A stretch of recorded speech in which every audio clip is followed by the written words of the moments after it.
бул Беремек байке менен үй салуу процессинде жүрүпсүздөр.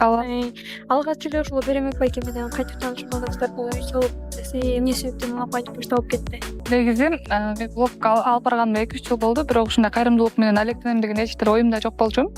Аны чыгарган үй бүлө биздин кошуна эле болгондуктан ошол кошунам болгон үчүн чыкканда, андан кийин мындай чоң кайрымдуулук иштерин кылам деген ой жок болчу. Мурдагыдай эле кайра темпке түшүп ошондой эле жашоо жүрүп жаткан. Анан жума күнү болчу. Анан үй бүлөбүз менен эле жылдын да башы болчу да, январдын 3-ү. Жыл башы менен жакшы ниет менен ошол өзүбүздүн эле үй бүлөнүн атынан ушу 5-10 миң тегерегиндеги бир муктаж үй бүлөлөргө продукт берейин деп чыкканбыз да. Именно биз үйдөн дайынданбай эле чыгып алыптырбыз. Чыккандан кийин кимге бере беришти билбейбиз да. Анан группаларга жаздык, ушундай муктаж тааныш туугандарыңар болсо бизге номерлерин берип койгула десек, негедир ошол жерден эч ким жооп берген жок. Анан жардам талас дагы барго. Алардын дагы ошол офисине бардык, барсак ачпайт.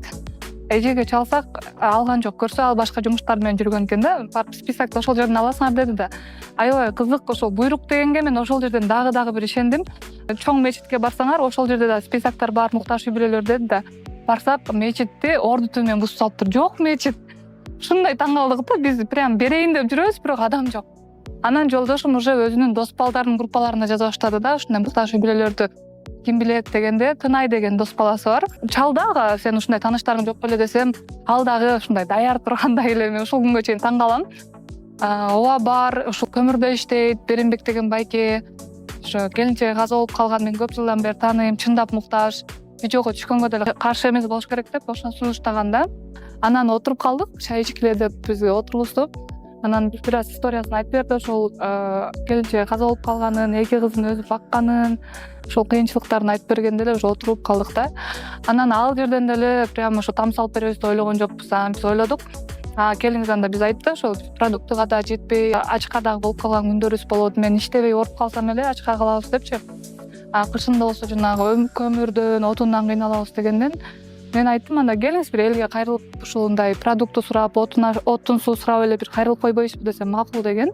Эч ойдо жок эле ошол биринчи видеону тартып кетсек, 1000 комментарий келди бир эле видеого. Бир сутканын ичинде сбор ачкыла, счетторун бергиле, биз акча салабыз, жардам беребиз.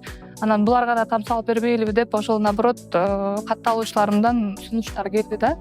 Анан биринчи жолкунда деле биз андайга чечилген жокпуз, анткени там салуу деген аябай чоң жоопкерчилик.